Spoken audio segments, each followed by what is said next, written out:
¿Qué tal? Bienvenidos a un nuevo análisis de MotoGP, aquí en Radio Cotillo, el podcast de cinta americana. Estoy, como no podría ser de otra manera, con Denis Noyes. Denis, ¿qué tal? Parece que hace calor otra vez por Borrego, ¿no? Bueno, ha empezado un poco ya a salir el sol de nuevo. Estamos en lo que sería verano europeo. Y ya tenemos dos títulos decididos y uno por decidir, ¿eh? Sí, parecía que igual la cosa no llegaba a Valencia con demasiada emoción en ese sentido, aunque está lo de Valentino, por supuesto, pero al final sí, y además el título de Moto3 se ha decidido de una forma dramática, pero es algo que analizaremos ahora dentro de unos minutos. Y antes quería hacer hincapié en que este episodio, este análisis del Gran Premio del Algarve, está patrocinado por MIPS, que ya nos acompañó en otra ocasión y para quien no lo sepa, es un sistema de protección añadida para cascos que colabora con la Fundación Noyes en esa lucha tan importante por concienciar sobre la seguridad de los cascos. Básicamente, por no entrar en tecnicismos y por resaltar la utilidad, es un sistema que está implantado en más de 120 marcas y que su principal función es ayudar a reducir el movimiento rotatorio que se genera en ciertos impactos, si tienes un accidente en moto, por ejemplo, que de otro modo podían transferirse a la cabeza de la persona que lleva el casco.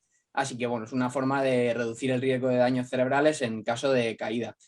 Os vamos a dejar el enlace de MIPS en la descripción, en su web oficial, y os recomendamos, por supuesto, que incorporéis este sistema a vuestro equipamiento, tanto si usáis la moto en el día a día como para disfrutar de ella en rutas de fin de semana. Qué importante es la seguridad, ¿no, Denis? Visto lo visto, además, con tanta caída este fin de semana. Sí, hemos visto de nuevo pues una caída también fuera de los circuitos de Marc Márquez, que ha puesto en duda pues su participación en Valencia. Que sepa yo que estamos hablando un martes, Sí. esperamos una buena noticia sobre Valencia, pero no lo sabemos todavía. Sí, bueno, estamos al lunes todavía, Denis, pero no sabemos todavía qué ha pasado con Marc Márquez y esa decisión acerca de si va a correr en el Gran Premio de la Comunidad Valenciana. Igual nos avisa aquí por línea interna de que se sabe algo, pero de momento no lo sabemos. Y antes de seguir, primero quería pasar revista a los suscriptores, a esas personas que nos siguen pero no están suscritas. Por favor, hacedlo porque nos ayuda mucho a seguir creciendo y a que estos análisis lleguen a más gente. Y antes de entrar en materia, en harina, pues por supuesto, enviar un fuerte abrazo y muchos ánimos a Lucio López, a nuestro compañero de Motor Race Nation, que bueno, sufrió ese accidente en un taxi que bueno, parece que salió ardiendo y que tuvieron que sacarle de ahí y que está en el hospital.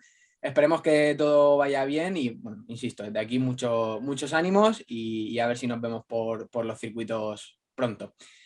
Denis, tenemos nuevo campeón del mundo y además un campeón del mundo de estos que vienen con mucha narrativa, mucha épica a su alrededor. Sí, además un campeón del mundo que tuvo un comienzo de temporada tan electrizante que casi estábamos entregando el trofeo antes de tiempo. Después ha tenido un final de año difícil con un Foggia, Denis Foggia, que estaba en racha de victorias y podios y que parecía que todo esto podría llegar a Valencia si no fuera por una caída múltiple ocasionado por un adelantamiento por parte de Daryl Binder, piloto que va a subir sin haber pasado por Moto2 y con una sola victoria en Moto3, un piloto que va a pasar directamente a MotoGP el año que viene.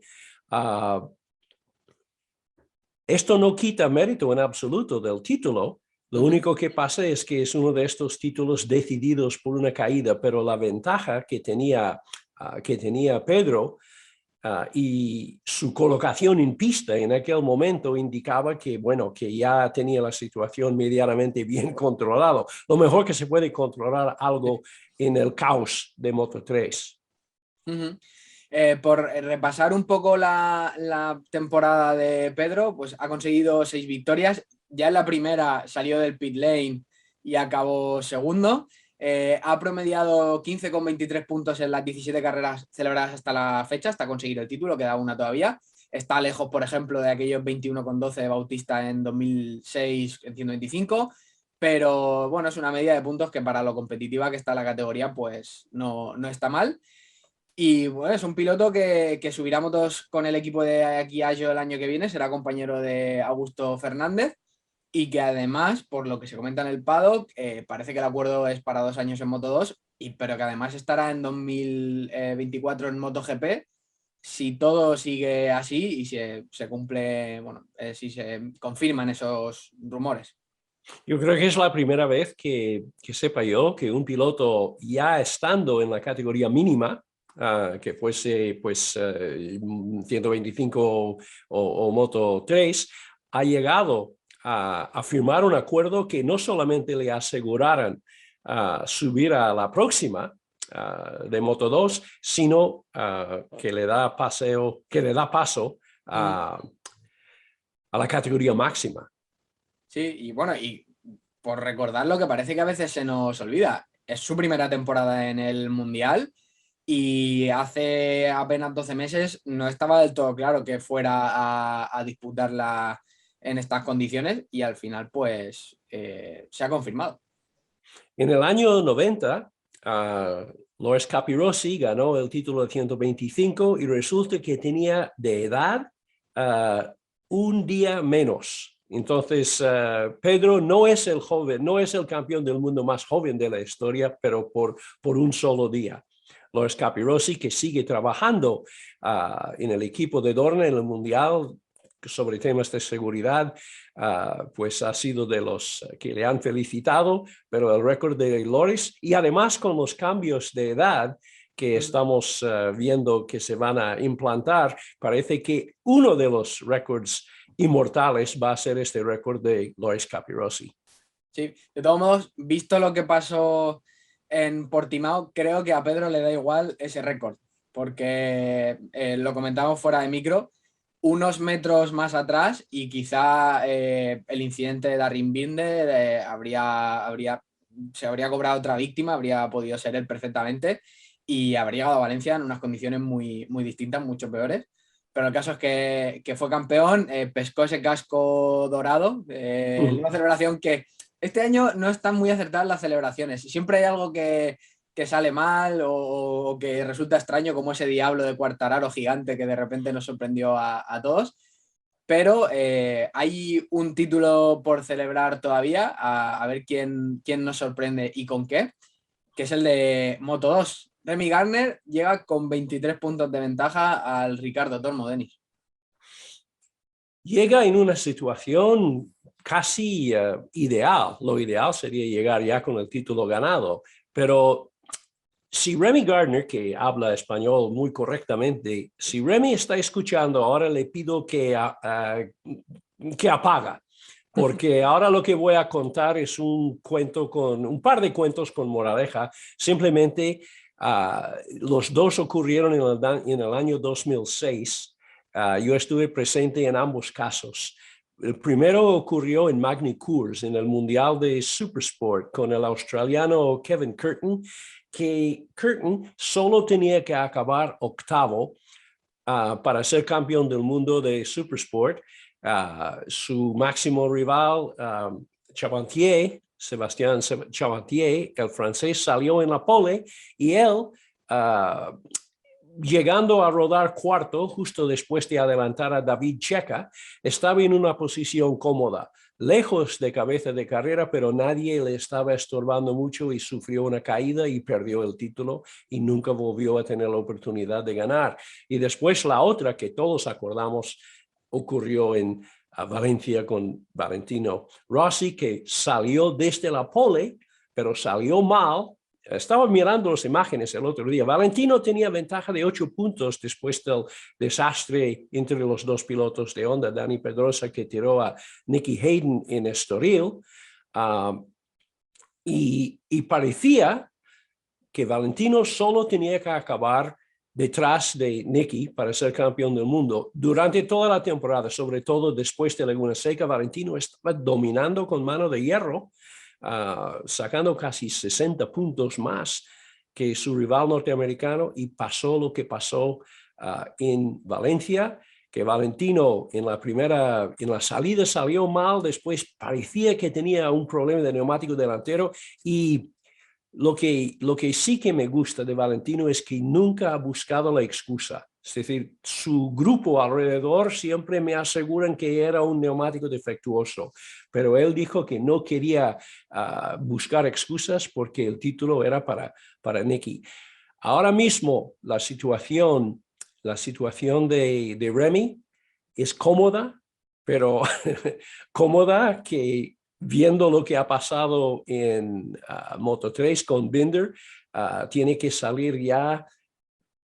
Es que lo difícil es saber que necesitas 3 puntos para ser campeón del mundo o 4 puntos para evitar el empate. Entonces va a tener que decidir en una estrategia, y muchas veces la mejor estrategia es simplemente hacer la carrera pero sin riesgos innecesarios. Veremos lo que hace el hijo de Wayne Gardner, que si gana será la segunda vez en la historia del mundial que tendremos padre e hijo como campeón de la misma categoría reina, que lo hizo Kenny Roberts y Kenny Roberts Jr. y ahora pues Wayne Gardner, que ayer he visto una entrevista con él hecho por Peter Starr aquí en Estados Unidos, dice que duerme ahora con los dedos cruzados y los dedos de pie también. Sí, sí. La historia de Wayne, además he estado siguiendo a su hijo, entrenando, ayudándole a entrenar y demás.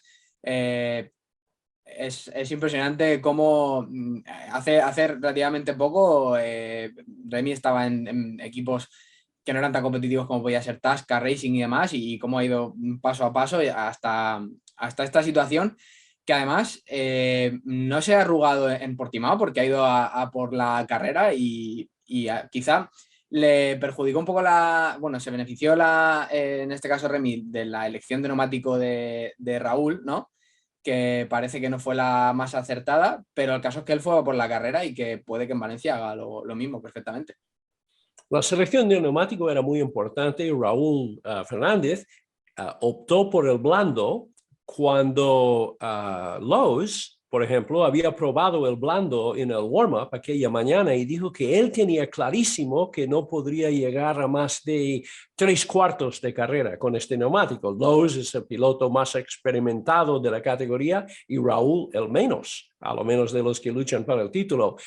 Pero Raúl había probado el neumático blando. Lo único que pasa es que subió la temperatura más de lo que estaba previsto y casi le salió bien. Es decir, llegó a tener una ventaja de 2 segundos en algún momento dado, pero hemos visto incluso en una de las imágenes televisivas trozos de goma saliendo del neumático del Dunlop trasero de su moto. Y aún así ha resistido casi lo imposible hasta el final. Yo me acordé de algo que dijo Cito Pons, me lo dijo a mí en el 86, cuando él estaba en lucha contra Carlos Lavado y Christian Sarón para el Mundial. No lo ganó este año, lo ganó después en 88, 89, pero dijo, llegando ya a final de temporada, hubo una duda sobre qué neumático montar. Y dijo, yo no voy a hacer la selección de neumático, voy a esperar a ver lo que montan ellos. Si ellos montan el peor neumático, lo voy a montar yo también, porque los demás no cuentan. Cuando tú vas luchando para el título, siempre tienes que montar el mismo neumático de su rival para que no pase lo que ha pasado a Raúl en esta situación. Claro, si estás compitiendo contra él, el problema es cuando ya hay más de un piloto envuelto en esas luchas, pero en este caso creo que el consejo de Cito le habría venido bastante bien a Raúl. Claro, y Cito estaba fijando más en Christian Sarón en aquel momento porque Christian llevaba la onda igual que él. Cuando se trata ya en MotoGP de distintas motos con distintas características, entonces ya el neumático es según la moto, pero lo que pasa entre Raúl y Remy es que llevan motos idénticas que salen del mismo garaje. Sí, sí, mismos colores. Veremos, no sabemos cuánta información comparten, pero vamos, a priori mayor igualdad, imposible. Pasamos, si te parece, a la categoría reina con esa victoria de Pecco Bagnaia, con Joan Mir segundo y Jack Miller tercero. Fabio Quartararo se estrenó como campeón con una caída. Ha dicho, bueno, que si hubiera salido más adelante habría podido competir más, pero que les es imposible adelantar con la Yamaha. Y con un cuarto puesto de Alex Márquez como punta de lanza de Honda en un fin de semana en el que, como hemos dicho antes, su hermano no estaba por esa conmoción en la cabeza. Denis, hemos preparado unos gráficos que queremos compartir con nuestros oyentes, nuestros espectadores, porque después del dominio de Marc Márquez hasta su caída, que consiguió 6 títulos en 7 años, entramos en una época desconocida, ¿no? En una nueva fase que no sabemos exactamente lo que pasará en el Mundial. No sabemos si habrá un dominio de Quartararo y Yamaha, si habrá una rivalidad de estas épicas con Pecco Bagnaia. Quizás vuelva el Marc Márquez dominador, pero el caso es que hay que ver qué pasa con esto y poner en contexto con rivalidades que hemos tenido en años anteriores. Es que la historia del Mundial, en el fondo, que tiene ya 73 años cuando cumple esta, es una historia de periodos largos de dominio, normalmente de binomios. Ha habido 28 campeones del mundo a través de estos 73 años y los que estáis escuchando solo el podcast podéis conectar ya con la página de YouTube Videos para ver los gráficos que tenemos ahora mismo en pantalla. Claro, el periodo de dominio más largo de toda la historia del Mundial ha sido de Giacomo Agostini, que ganó 7 títulos consecutivos con MV. Mike Hailwood también ganó 4 títulos con MV. John Surtees, 3 títulos con MV. Y pasando a Honda, largos periodos de dominio de Honda han sido en nuestra época. Mick Doohan, 5 títulos consecutivos entre el 94 y el 98, y este dominio Honda siguió un año más cuando Alex Crivier tomó el relevo para ganar para Honda su 6º título consecutivo. Marc Márquez, como has comentado, ha ganado 6 títulos en 7 años, 4 de ellos vinieron juntos entre el 16 y el 19.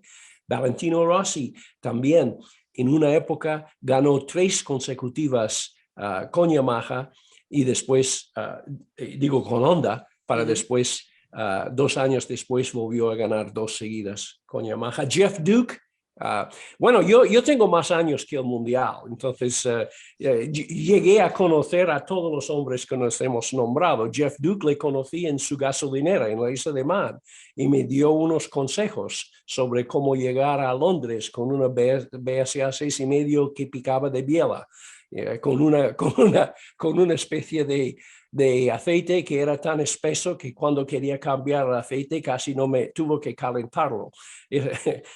Jeff Duke ganó 3 títulos consecutivos con Gilera y después llegamos a la época Yamaha con Kenny Roberts, 3 títulos consecutivos, y Wayne Rainey, 3 títulos consecutivos. ¿Qué significa todo esto? Pues ahora mismo estamos en una época que no sabemos lo que tú has dicho. No sabemos si ahora vamos a ver un periodo de varios pilotos intercambiando títulos, si estamos en vísperas de una época Yamaha Quartararo, si Suzuki va a encontrar la respuesta, aunque Joan no ha podido defender su título, ha quedado tercero este año, quedará tercero este año, ha sido una defensa sin victorias, pero con buenos resultados, o Ducati, que ha ganado el título de constructores ahora por segundo vez consecutivo, parece en este momento tener la moto más completa y más competitiva. Y la duda es si Marc va a hacer algo que muy pocos pilotos han hecho. Es decir, volver a ganar el título después de 2 años o más sin título. Solo 4 pilotos en la categoría reina han recuperado el título después de 2 o 3 años sin título. Agostini y Rossi recuperaron los títulos después de 2 años. Y Casey Stoner, te acordarás, ganó en el 2007 con Ducati.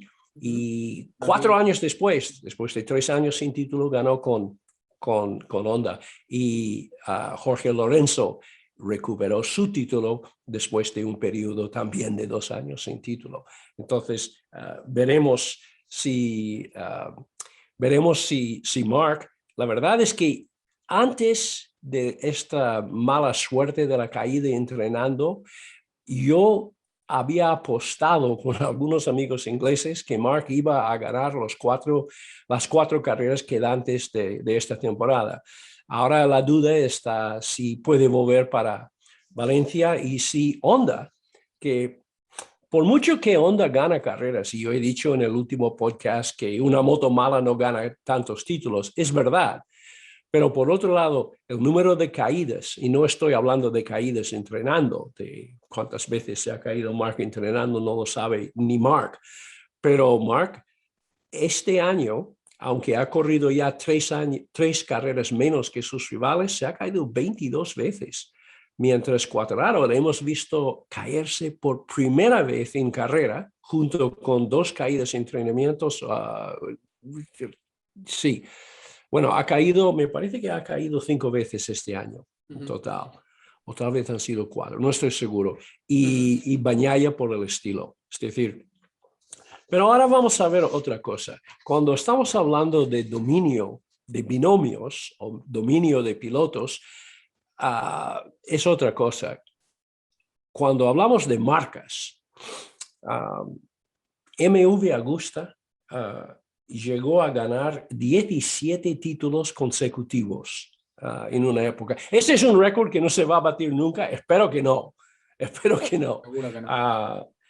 Y lo hicieron con Halewood, con Agostini, con Surtees, Reed y Hawking. Honda ha llegado a ganar 6, como hemos comentado antes, Doohan combinando con Cuvier. Gilera llegó a ganar 4, combinando Duke y Massetti, y Yamaha 3 títulos, tanto con Kenny Roberts, Wayne Rainey, y después hubo otra racha de 3 cuando Valentino ganó 2 y Jorge Lorenzo 1. La duda que tengo yo, y además estos campeonatos de constructores, que la gente suele decir, bueno, esto no tiene importancia. Yo me acuerdo, estaba hablando una vez con Satoru Riki, que era el jefe director de competición de Honda en el 2006.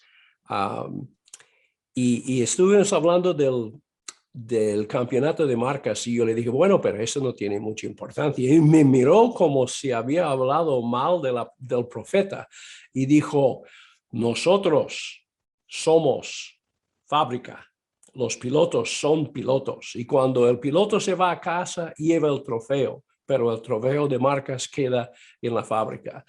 Yo me acuerdo que cuando Honda ganó su primer título de marcas en el 66, perdió el título, pero lo celebraron como nunca celebraron ningún título de pilotos. Entonces ya es otra manera de ver las cosas, pero para Ducati 2 títulos consecutivos, lo único que les ha faltado ha sido un piloto capaz de ganar semana tras semana.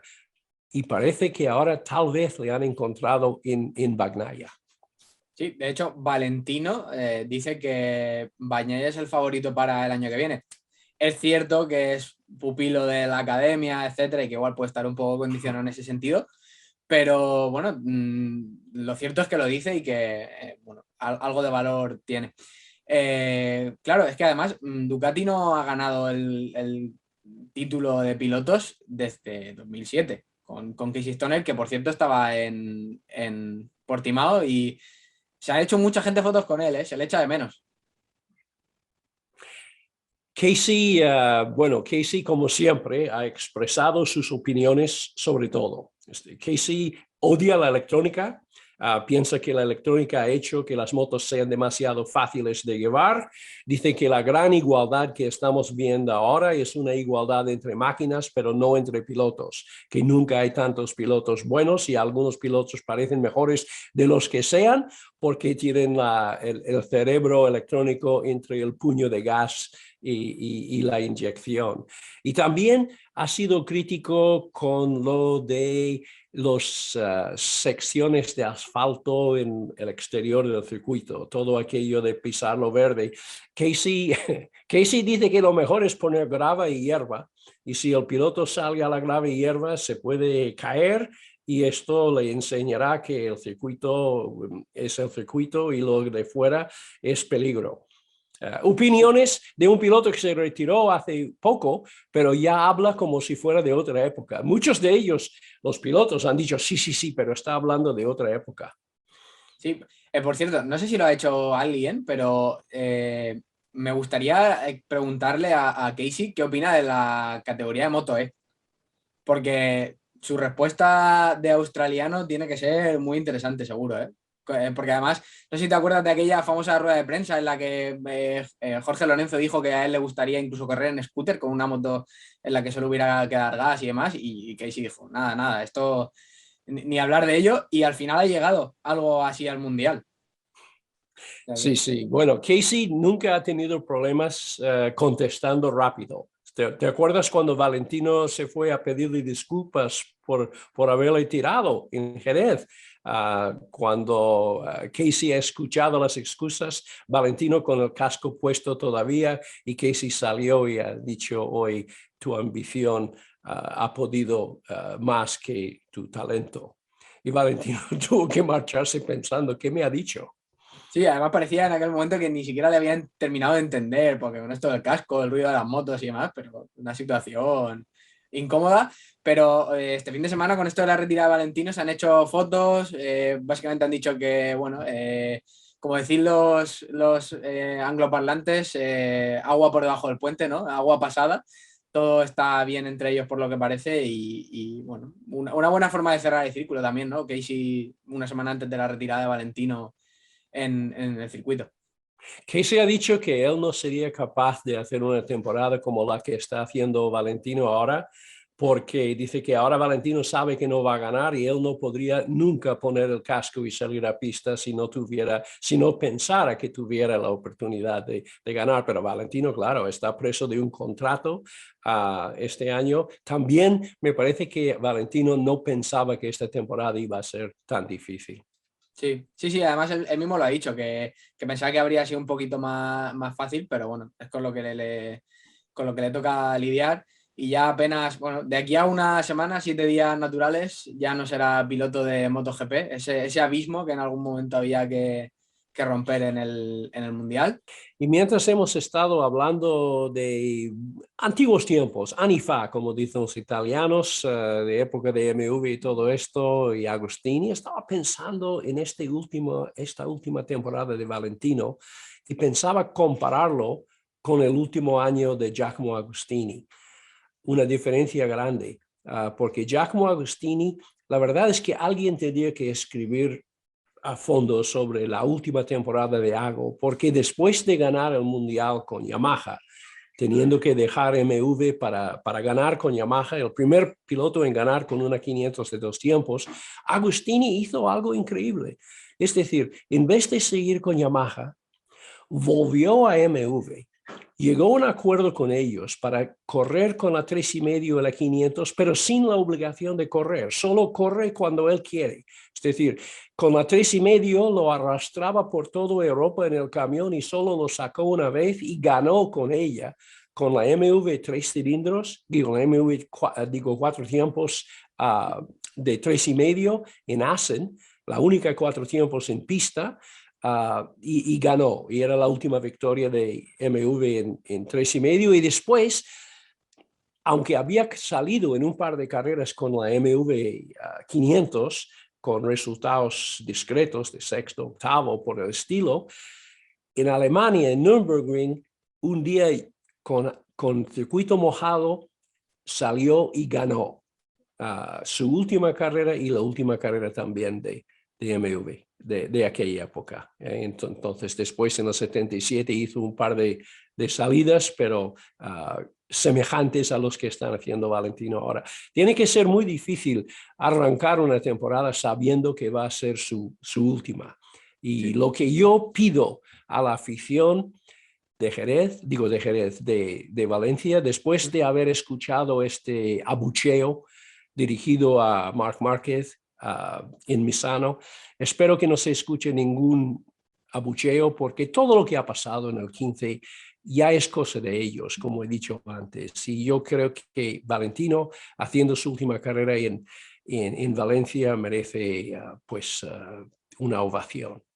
Sí, estoy seguro de que sí. Además, estabas comentando antes todo lo que pasó en 2006. Yo estaba en la curva Dujan como aficionado con 13 años y el silencio que se generó después de la caída de Valentino, que creo que no escucharé nada igual en mi vida. Una cosa Yo con estaba, de personas y... Yo estaba con el Martin Reins, el de las estadísticas, en la última curva de Jerez, de Valencia, y ¿sabes quién estaba al lado nuestro? Juan Martínez. Teóricamente Wow. el jefe de técnicos de Gibernau, pero como había llegado Troy Bayliss con todas sus paranoias, no quiso absolutamente nadie del mundial en su box. Él venía con Tardozzi y con el ejército rojo, pero el otro ejército de Superbike. Y entonces el Juan, que en teoría hubiera sido jefe técnico de este lado de garaje, estaba con nosotros. Y yo me acuerdo, como tú has dicho, cuando Valentino se cayó, de pronto un silencio que nunca escuché. Increíble. Era el silencio no de viernes por la mañana, No, no, no. era de un entrenamiento privado y además cerrado al público. Y después de la carrera salió toda esta humerada de los colores de Valentino. Y el Nicky con la bandera, bueno, todo aquello era tremendo. Y me acuerdo de la imagen también de su padre, de Earl Hayden, con los dedos cruzados, ojos cerrados y rezando durante las últimas 4 vueltas. Sí, sí. Aquello fue tremendo y seguro que lo que nos espera el próximo domingo en Valencia también lo es. Pero tristemente me quedaría hablando contigo, Denis, muchas horas sobre estas temporadas pasadas y sobre 2006, pero hay que avanzar y tenemos que hablar sobre lo que ocurrió en Portimao marca por marca. Así que pasamos página y vamos con ello. Empezamos por Ducati, Pecco Bagnaia primero, con Jack Miller en tercera posición, y luego Johan Zarco quinto y Jorge Martín en noveno puesto. ¿Qué nos puedes contar de la carrera de los de Borgo Panigale, Denis? Bueno, he escuchado a mucha gente decir que la carrera era aburrida. Supongo que sí, pero la verdad es que ver a un piloto dominar con una moto tan dominante como es la Ducati, para mí no me ha aburrido en absoluto, porque estaba mirando aquellos tiempos casi idénticos. Hubo solamente 4 décimas de diferencia, Christian, entre la vuelta rápida y la vuelta lenta de Bagnaia. Es decir, ha sido la carrera que confirma un poco la promesa bueno, ya no es promesa, pero la verdad, la promesa de Bagnaia. 5 poles consecutivos también. Todo ha llegado tarde, pero ha llegado. Hay una cosa que quería comentar. Hubo un detalle muy bonito en Ducati, porque Ducati tiene historia y tiene memoria. Y Ducati ha puesto una mención de Paul Smart, el piloto británico que ha muerto en un accidente de tráfico la semana pasada. Paul Smart, famoso, inmortal en Ducati, por haber sido el hombre que ganó las 200 millas de Imola cuando aquella carrera era tan importante como Daytona. Me gusta Ducati porque se acuerdan de estos detalles. Uh-huh. Yo quería destacar con respecto a Bagnaia una declaración que ha hecho que me parece muy interesante, que es que bueno, ha confesado que Ducati ha abierto un poco su mente, ha dicho literalmente, y que le han permitido trabajar en sus puntos fuertes, que esa moto de point and shoot, de frenar tarde y levantar enseguida la moto y salir de las curvas, bueno, le han permitido llevarla un poco a ese estilo quizá más parecido al de Jorge Lorenzo, aunque bueno, las comparaciones en este caso siempre son odiosas, pero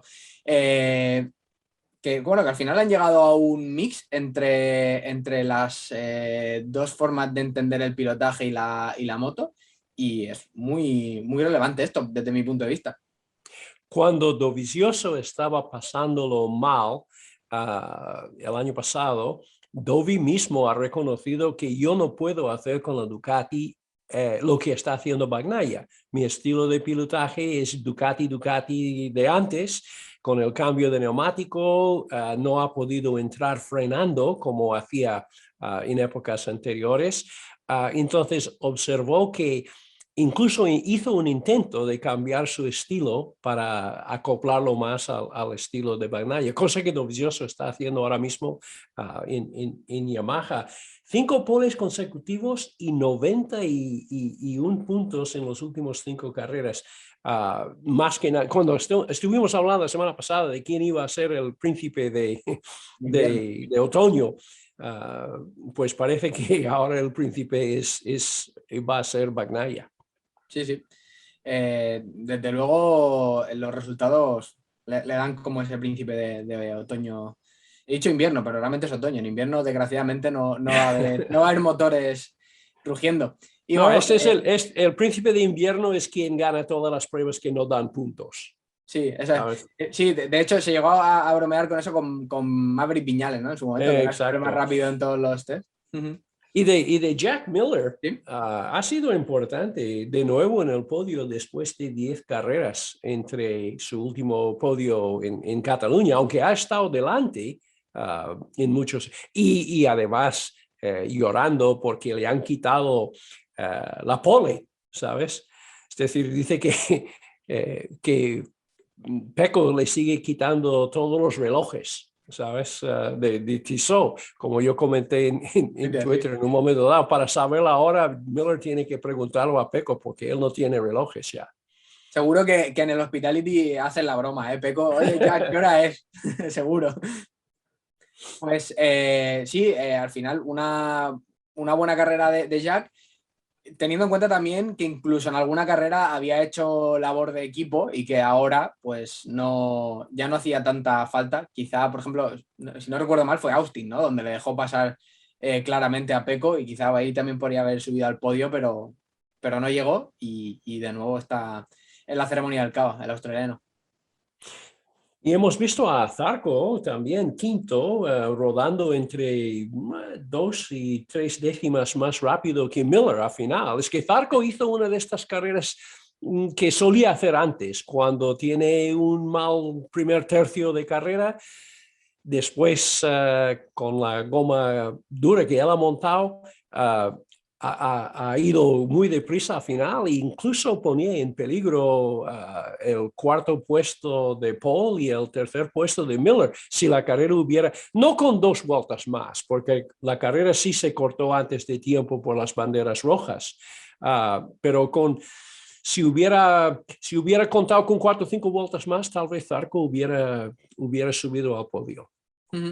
Por cierto, estaba aquí comprobando y fe de ratas, Jorge Martín fue 7º y Enea Bastianini 9º, que he dicho antes que Jorge Martín fue bueno. Y la ducha para el rookie del año está rojo vivo entre estos dos, está es claro. Impresionante, sí, sí. Seguro que pase lo que pase se va a comentar por la diferencia técnica de la moto de Bastianini y demás, que por cierto quería aprovechar para comentar. Parece que se confirma que no va a tener moto de 2022 el año que viene, a pesar de que lo había pedido. No, pero tendrá moto del 21, ¿sabes? Que no está mal. Está mal, sí.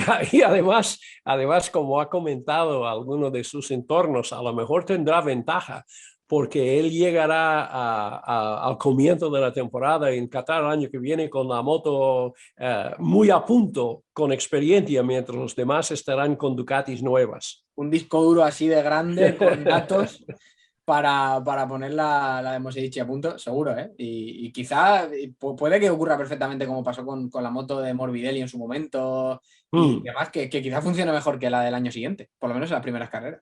Bueno, hemos visto muestras de esto este año, la verdad. Ducati cuenta con 6 pilotos y 8 el año que viene. ¿Eh? Antes, Christian, se hablaba mucho del cruncher. Cruncher es la máquina que tenía en Japón para aplastar las motos, porque solo solían hacerlo en Honda, sobre todo. A final del año, en vez de guardaba uno para el museo y todas las demás preciosidades de 500, 4 cilindros, 125 de 6 cilindros, todas esas motos al cruncher, a destrozarlos, para que nadie podría copiarlos, ¿sabes? Ducati tiene otra filosofía. En vez del cruncher, van al mercado de motos usadas, porque ellos están vendiendo estas motos a equipos y nunca por menos de 1 millón de euros, seguro, más el servicio de recambio para toda la temporada. 8 en pista el año que viene. Este año 6 pilotos, 5 de ellos dentro de los primeros 10 en esta prueba, y el sexto, Luca Marini, ha quedado el 12, pero es ahora con la caída de Quartararo, Marini es el único piloto que ha acabado, aunque no siempre puntuando, pero ha acabado todas las pruebas del Mundial.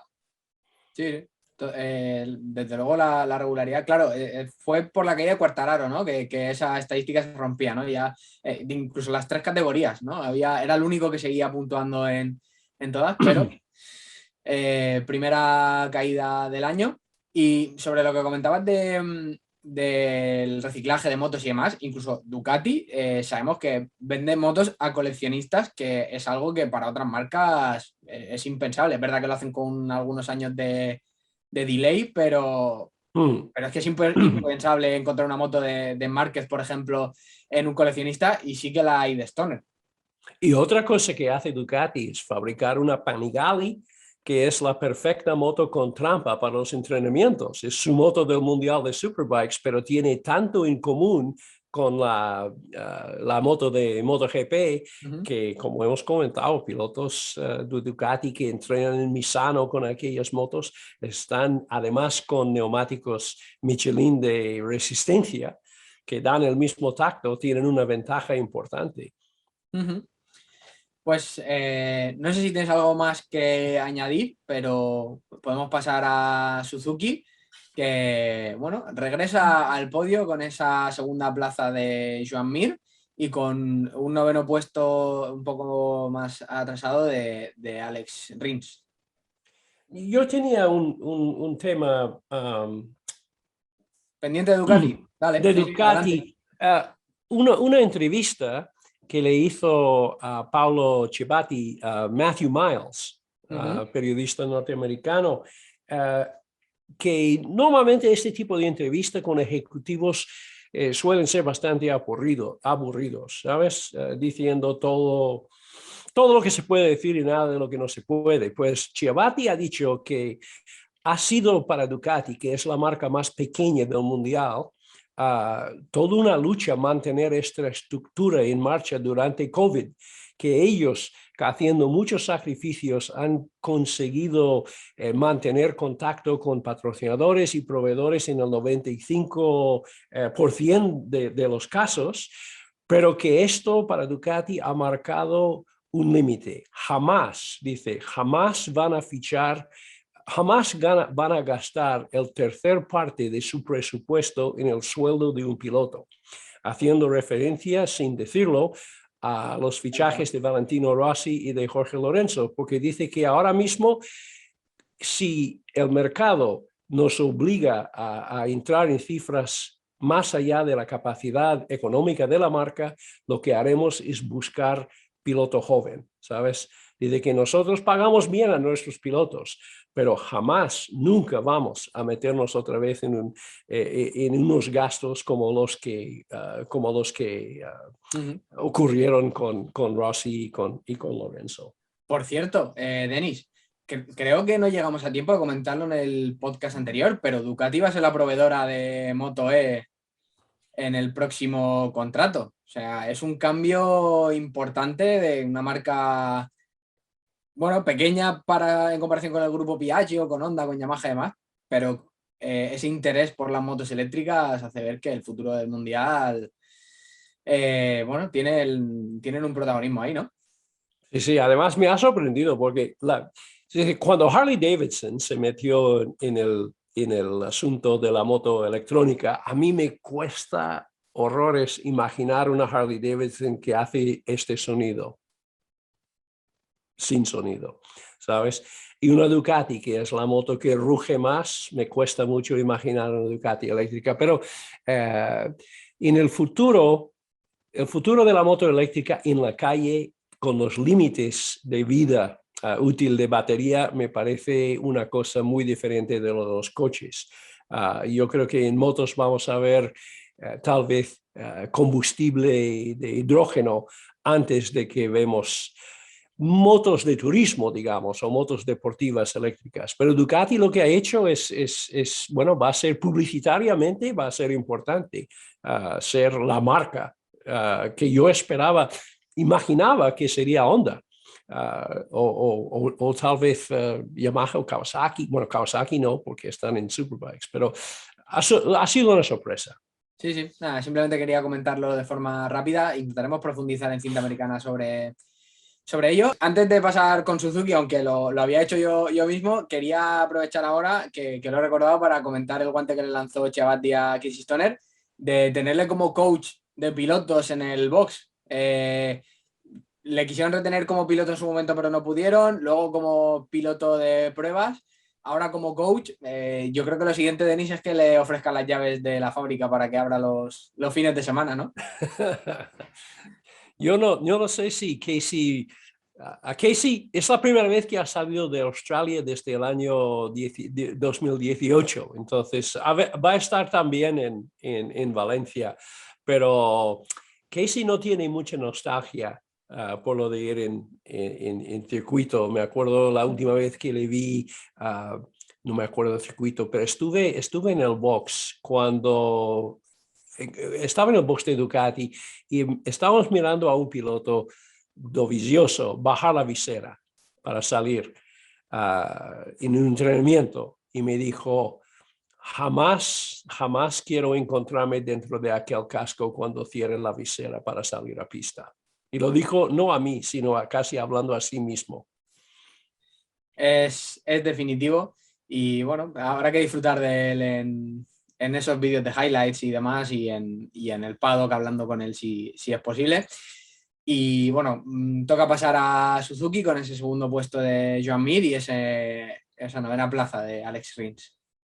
Es la primera vez que hemos visto a Joan clasificarse para primera fila. No la primera vez que le hemos visto en primera fila, porque hubo aquella vez que Zarco estaba sancionado y él salió, habiendo hecho cuarto, salió tercero. Es la primera vez que por las buenas ha salido en primera fila. Importante para Suzuki porque ha funcionado muy bien lo que hasta ahora no ha funcionado casi nunca, que es no solamente el launch control y el whole shot device, sino también lo de la altura de la moto en pista.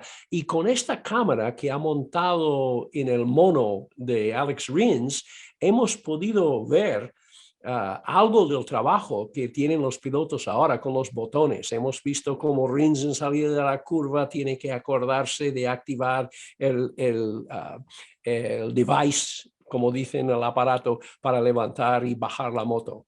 Muy interesante. La faena de los pilotos cada vez más complicado. Sí, sí, yo que me dedico a investigar sobre innovación en medios y demás, me encantaba por la parte del motociclismo, por la parte de la innovación de Dorna. Es una cámara súper interesante y que, bueno, parece que no revela demasiada información sobre el tema de los mapas y demás, así que esperemos que nadie se queje y que se mantenga en la realización porque es muy, muy interesante. En cualquier caso, hablando sobre lo puramente deportivo, Suzuki ya habían dicho varias veces que estaban ya en un momento de transición, esperando a 2022. A nivel técnico no se sabe mucho más de lo que están trabajando, ¿no, Denis? Yo por lo menos Bueno, no. Sabemos que han probado un nuevo motor que ambos Sí, es lo pilotos han último dicho que... que con más potencia. Y ha sido una defensa del Mundial sin ganar ninguna carrera y sin liderar ni una sola vuelta. Pero lo que siempre he dicho, si no fuera por el hecho de que ganó el título el año pasado, estaríamos todos maravillados por la buena temporada de Joan con su habilidad de puntuar casi siempre y de sumar podios. Es curioso que no ha liderado ninguna vuelta, porque estaba en segundo en esta carrera durante pues, casi toda la prueba. Veremos si en Valencia puede remediar esto. Hay dos cosas para remediar. La victoria, que si gana, pues seguramente va a liderar a lo menos una vuelta. Eso es. Y bueno, recordemos además que el propio Mir ha dicho que está pilotando mejor este año que el año pasado.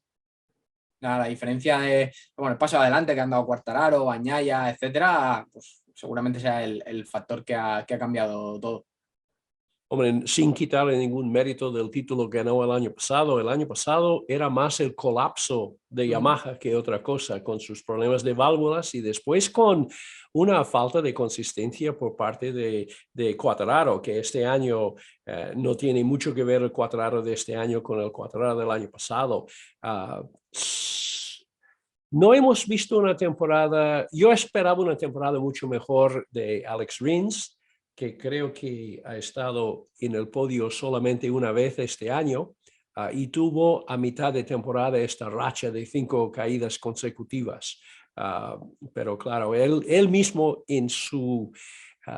cuando se hablan, porque ya no estoy en el Mundial para poder hablar con él, pero cuando hablan con Rins está desde hace 4 carreras ya hablando de la moto del año que viene y de la ilusión de llegar a las pruebas de invierno para preparar una temporada 2022. Sí, y seguramente mirando el WhatsApp o el correo electrónico a ver si Brivio les confirma que vuelve o que no, ¿no? No sabemos nada tampoco al respecto sobre eso. Esto se ha enfriado un poco, pero hablan de que van a fichar a alguien, ¿sabes? Es decir, que a los pilotos mismos le han preguntado y Mir ha dicho no nos cuentan estas cosas, pero tenemos la idea de que están buscando ya un director de equipo que no sea un comité de 7. Claro, si ya hay dificultades para encontrar talento técnico, porque no hay mucha gente preparada para esto, para encontrar un director deportivo al estilo Alberto Puig o Livio Supo y demás, es complicado, ¿eh? Complicado con Livio Supo también. Sí, Yo, bueno, yo no veo a Livio. sería impresionante, ¿eh? Sería una carambola. Pues seguimos con Honda, ya que hemos mencionado a Supo, hay que viajar un poco a Japón a ver qué pasa, porque una situación, bueno, mucho por comentar. Esa lesión, por llamarlo de alguna forma, de Marc Márquez, que bueno, estaba entrenando y ha sufrido una conmoción, no sabemos cómo se encuentra exactamente todavía, pero en un fin de semana el que curiosamente a su fábrica le ha ido relativamente bien con ese cuarto puesto de Alex Márquez y con la sexta plaza de Paul Espargaró. Bueno, es un excelente resultado de Alex, que viene en el Gran Premio después de un podio de Paul, lo cual significa que Márquez no es, que Marc no es el único piloto que puntúa en esta casa. La carrera de Alex ha sido bastante buena. Al final de las últimas vueltas, venía desde atrás muy fuerte, con alguna posibilidad de que si no fuera por la bandera roja, él mismo dice, no digo que le hubiera pasado, pero estaba yo recuperando metros sobre Miller. Nakagami ha dicho que ahora mismo tanto Márquez como Alex Márquez como Paul Espargaró estaban llevando el chasis, digamos el chasis más nuevo, mientras él sigue con una evolución anterior de aquel chasis, pero que en Honda hay unas ganas ya de llegar a las pruebas de final de temporada o de invierno, porque tienen 2 años congelados. Esto no ha pasado nunca en la historia del Mundial. Y yo imagino el año que viene que vamos a ver, ¿qué vamos a ver el año que viene? Más potencia. Porque lo que no hemos podido ver, todo el trabajo con chasis, con suspensiones y sobre todo en Yamaha, yo creo que vamos a ver más potencia el año que viene. Y Honda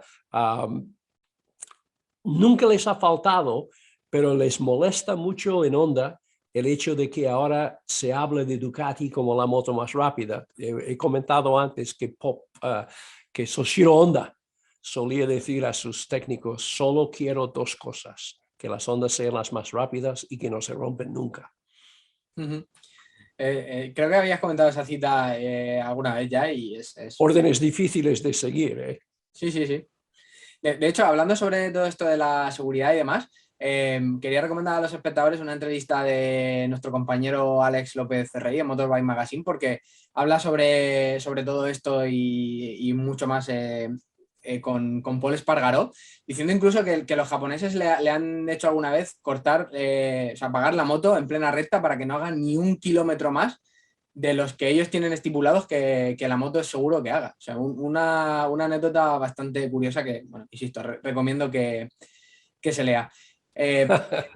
Por Una de recordar... las anécdotas, una de las anécdotas Honda, que en Honda pasen cosas así, una de las anécdotas que siempre me hace reír es que cuando Johnny Ray sustituyó en Honda en 2 carreras consecutivas, ya cuando todavía era 16, cuando era todavía piloto de Honda en Superbikes, y estaba haciendo un esfuerzo de no caerse, ¿sabes? De no complicarles la vida, que él quería cumplir y volver otra vez a Superbikes. Y dijo que uno de los técnicos japoneses le llevó al camión y le enseñó todo el recambio.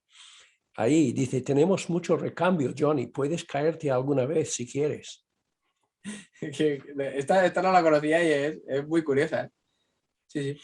Pues insistimos, no sabemos ahora mismo qué va a pasar con Márquez en Valencia, en un circuito además que se gira a izquierdas y que podría haber sido un buen escenario para él. Pero bueno, seguro que estamos a lunes y saldremos de dudas mañana o el miércoles como tarde, seguro. Pasamos a KTM, si te parece. Ese 10º puesto de Brad Binder fue el mejor, porque bueno, tuvieron un pequeño lío entre Miguel Oliveira e Iker Lecuona, un incidente, y además Petrucci se fue al suelo también al principio de carrera, así que se quedó como el único en pie de la fábrica austríaca.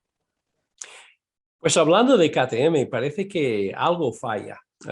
Están un poco estancados. Es decir, si quitamos la buena racha, la racha fuerte de Oliveira en Mugello, Cataluña, Alemania, cuando hizo un segundo, un primero y un segundo, y si nos olvidamos de la victoria, yo lo llamo la victoria bíblica de Binder en Austria, porque caminaba sobre el agua aquel día. Pero si eliminamos esta racha, la racha de Oliveira y el milagro de Binder, ha sido una temporada bastante gris, después de un año pasado bastante prometedora. El mejor piloto en puntos sigue siendo Binder, pero solo está haciendo un promedio equivalente a un 8º puesto durante esta temporada. Y el año pasado, Paul acabó 5º en puntos, con un promedio casi de 10 puntos por carrera. Poca diferencia, pero importante en la tabla. ¿Por qué han quedado estancados? Yo lo que pienso, a lo mejor me equivoco, pero normalmente en los mundiales de reglamentos libres, todo el mundo empieza ya con soluciones muy diferentes, pero al final llegan casi siempre sobre la misma base, ¿sabes? En el Mundial de MotoGP, todos llevan chasis de aluminio, salvo KTM. Y todos y ellos van con acero, que tiene la ventaja de que pesa menos y que además puedes fabricar un chasis o un basculante en 4 días en vez de en mucho más tiempo con los procesos de la metrología. Pero también tienen ellos, es la única marca que va con suspensión que no sea Öhlins. Esto tal vez es aún más importante porque los técnicos de Öhlins trabajan sobre la base de datos de 18 pilotos, lo cual significa 36 motos.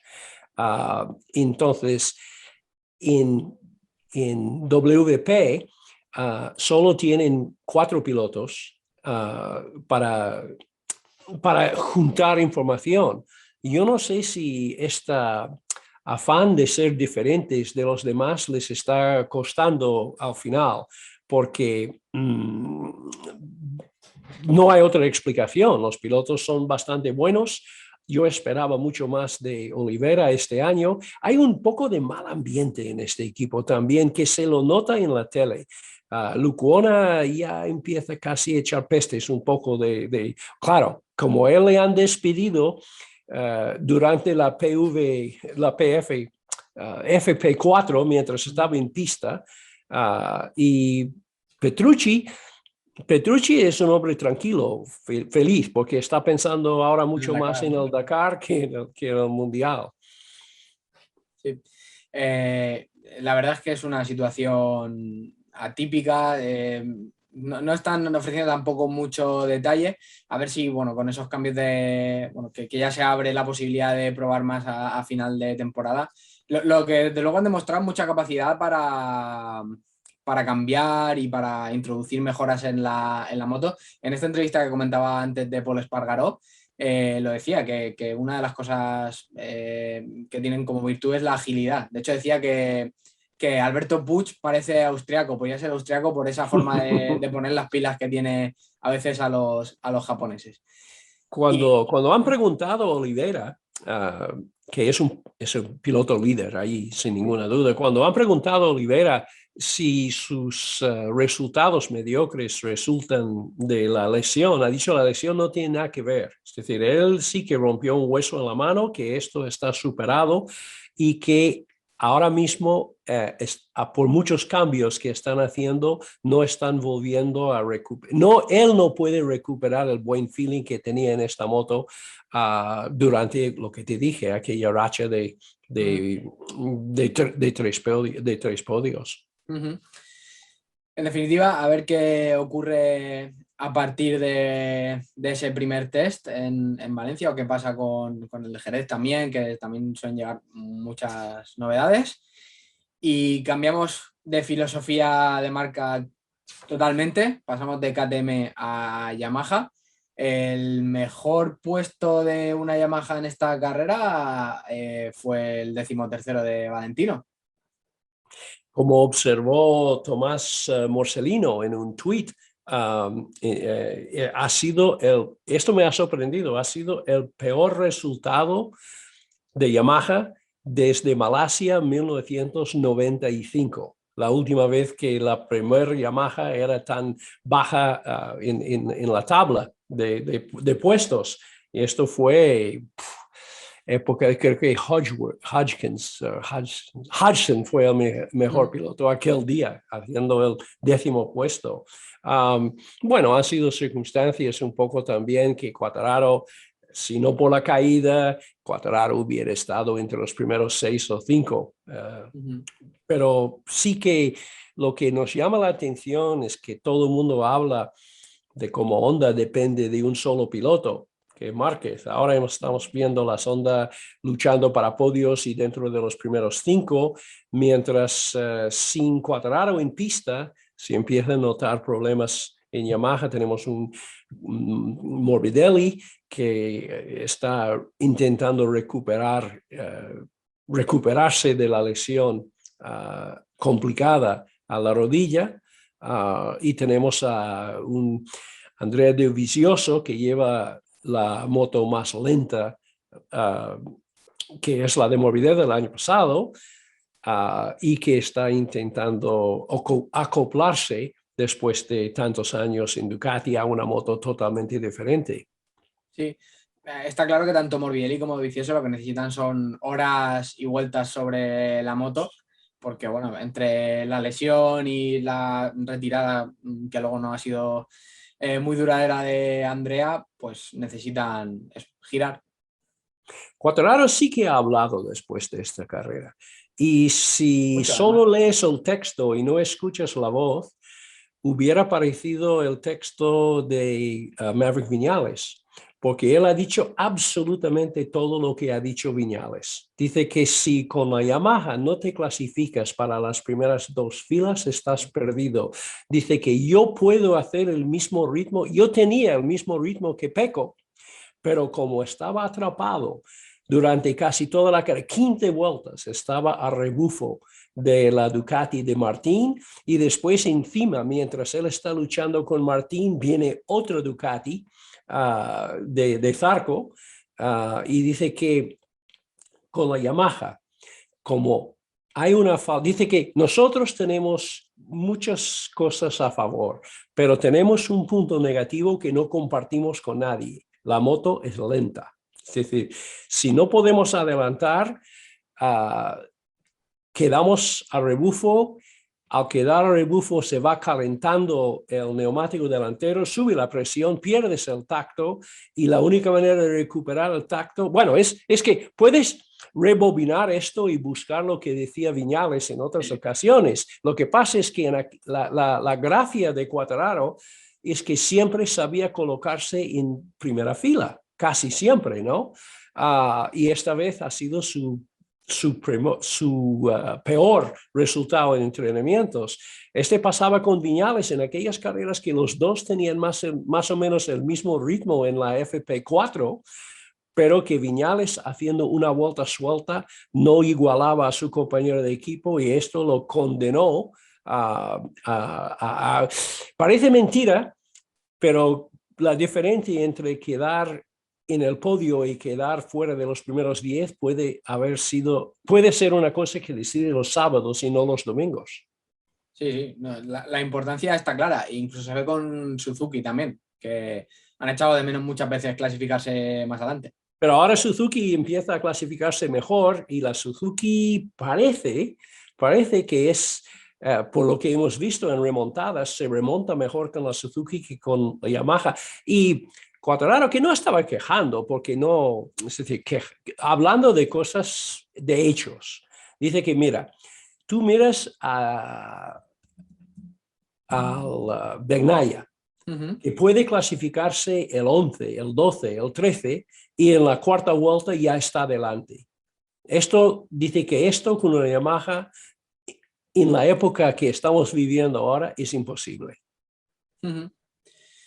Sí, el problema, bueno, como decías tú, seguramente optarán por buscar más potencia para 2022, pero claro, el problema, como sabemos, es que en esto del motociclismo, cuando ganas por un sitio puede que lo pierdas por otro y al final hay que encontrar el equilibrio y no perder en esos puntos fuertes que tiene ahora mismo la moto, como puede ser el paso por curva, etcétera. Entonces, hay que trabajar mucho en los test.